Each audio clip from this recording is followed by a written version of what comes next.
Okay, so I just recorded the entire video with my mic not plugged in.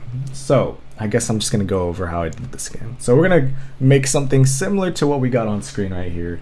Obviously these aren't the best trees, but I guess what I'll show you is what I used my brush for first.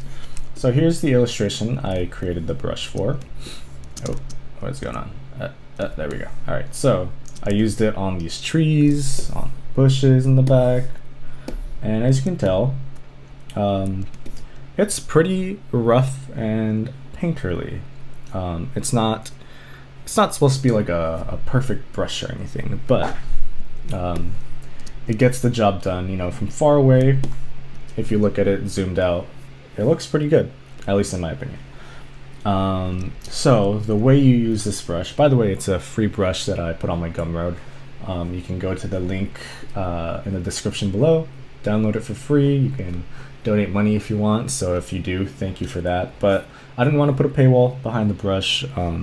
Just figured since I usually go online and buy brushes, or not buy brushes, but try to look for free brushes, I figured why not just make it free. So we're going to move over to my other illustration here. So this is an illustration I'll be working on next, but I'm just going to use this file for an example. I'm probably not going to actually draw on it, but here we go. So for my brush, I'll probably change the name to something else. Right now it's just Jesse's Leaves. What I did for this brush is I actually, let me change the color here. I actually have it set to color dynamics with foreground background colors. So right now, as you'll see, it's kind of switching between the light green I have on the top, on the left here with the colors. So let me draw an arrow so you can see where I'm looking. So right here, and it's switching between that light green and the foreground or the background dark green. So if you see, I have it as pressure dynamics for size, and I believe it's, yeah, for color dynamics I don't have a control on, so but it's gonna switch between the two. Now you can mess with the settings here. So for the control on color dynamics, you can switch it to pen pressure. So the lighter you press, it's gonna be the background color, and the harder you press, it's gonna be the foreground color. So that's a pretty cool effect that you can do to kind of help you with like easy lighting. You're gonna go in and tweak it up a bit, but that's just something to keep noted. Let me erase all this here. And now another way to use the brush, before I get into the color dynamics stuff, because that's the default setting, is you can turn off the color dynamics. So uncheck the box if you see what I'm doing on the screen here. And so it's just going to use your foreground color. So right now it's that light green. You can make the shape of your tree pretty simple. Just keep it simple. So it's just going to use that color, and then you can go in with a darker green and put in the shadows and stuff, you know. And then from there, I would say like take a lighter color, maybe like in the yellowish zone for the light. And then you would go in there with another brush, just something that you usually paint with, and start kind of blending things together. I usually just do crisscross strokes, something that's pressure sensitive. That way you can use the color picker in between colors and kind of just, you know, make it look all painterly, looking good. And then eventually you'll get to the point where you got something, oh that's ugly, that looks terrible now. Something blended like this. It doesn't look that great. Let me just show you on the illustration here. Something like this, right? But I think the better way to use this brush is the way I have it set up. Make a new layer. I'm gonna grab the brush, the leaf brush here. And this time we're gonna keep color dynamics on. So like I said, you can choose between, you can go to the brush setting first of all. So you go to Windows, brush setting, and then it'll open this menu here.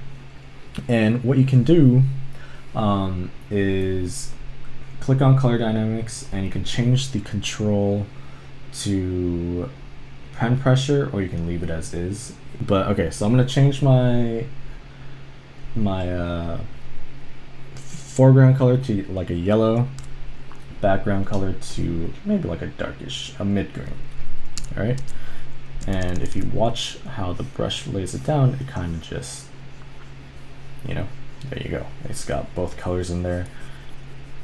Now if you have the color dynamics set to pen pressure, like I said, just changing the pressure will give you a different look. Maybe I'm gonna keep it to pen pressure because that's kind of nice. So you guys can switch between those two and it'll work. Anywho, so let's make that circle again. Right now we're not really caring too much about the colors, so I'm just kind of laying it in there. I'm making like a circle bush or something, that's fine, right? And so now what I like to do is keep the foreground a lighter color and the background a darker color, so that way I can control how much shadow is going in and how much light there is. So obviously with bushes and whatnot, there's always little shadows in random spots because you know the leaves are never, the leaves are scattered, they're just kind of random, so sometimes they're going to be over other leaves and sometimes they're not. And what I like to do here is kind of just, you know, mess with it until it looks right. I'm just looking at it as if the light is coming from kind of top right-ish. It's still very centered and down. That way you can see how there's shadow at the bottom. I'm gonna make my background color a little darker here. That way I have more contrast. Oh, what's going on? Oh, there we go. You gotta make sure you got your foreground and background the right way. That way you can control the brush a little better. Alright, let's just say that this is the shape that I want for the brush, right? So what I'm gonna do now is you can either make another layer and mask it. That way it's just, you know, it doesn't draw on anything other than that layer. Or you can simply draw on the same layer and go over here under lock, hit the checkerboard, and that only allows you to draw on the stuff that you have on that layer. So I'm gonna go and do that because I tend to make too many layers, so I'm trying to avoid that right now. And now the goal is to make things, give it the shadows. So I'm just gonna switch between two dark colors here. That way, okay, that's too dark. One sec here. There we go. And we're just gonna switch between these. Get more shadows. So right now I'm still just using the leaf brush, right? So you're probably thinking, that looks disgusting, which is fine. But if you zoom in, you see all this detail, all the brush, and you don't want it to look like you stamped a bunch of this same brush together onto your canvas. What's going on here? There we go, like that. So what I want to do is I want to paint over it. So this is when you would do the clipping mask. I'm gonna paint over it with my painting brush. This was a brush by Shadi Safadi. It's a free brush. I renamed it a long time ago, but it's part of his free set. But now I would take that brush and I would just start blending the thing together, crisscross shapes. And you're probably thinking, why are you getting rid of all that detail that you made with that brush? What's the point of the brush if you're just gonna brush over it like this? Well, I'll show you. So I'm just lightly doing crisscrosses, right? And eventually this will take shape. And then once you get it to look decent enough, you can add another layer of the leaves to give it that texture. We just don't want too much of it. We just want to keep it pretty subtle. At least I do.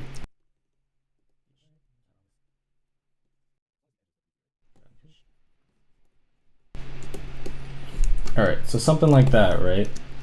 Not the best colors, but you know, it's something. Make another clipping mask, I'm gonna grab my leaf brush one more time here, grab that color, and I'm just gonna paint all over that thing. So, boom, boom. So I'm gonna take the opacity now of this layer and bring it way down, and probably around like 10%. So you can see very subtle difference, right? And I like to go in and erase a little bit. So you can actually use the same leaf brush as an eraser. Right now it's a brush setting, or it's a brush preset. So in order to make that into an eraser, all you gotta do is click that brush and then go up here to mode and change normal to clear. And that makes it brush clear. And that's when I just kind of go in and clear up some of that texture.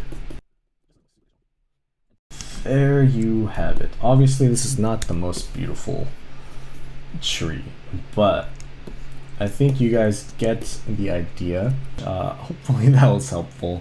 Again, if you want to look at this illustration here, you can get similar results. You can even make it better probably. I'm not the best painter, so but yeah, free brush, gumroad.com/JesseFND. Check it out. I'm gonna be working on this next illustration on my next stream, so if you're watching this late, the stream probably already happened, but if you're watching this as it came out, I'll probably be working on this illustration next on my next stream. And let me just give you a sneak peek of the 3D model that I'll be using. There we are. I forget how to navigate. There we go.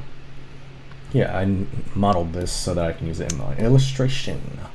Hopefully things work out well, and I'll maybe go over how I use 3D. But yeah, thank you for watching. Go ahead and download the free brush. Try it out yourselves. I know my demo wasn't the best, but I hope it's useful. And I'll see you guys in the next video.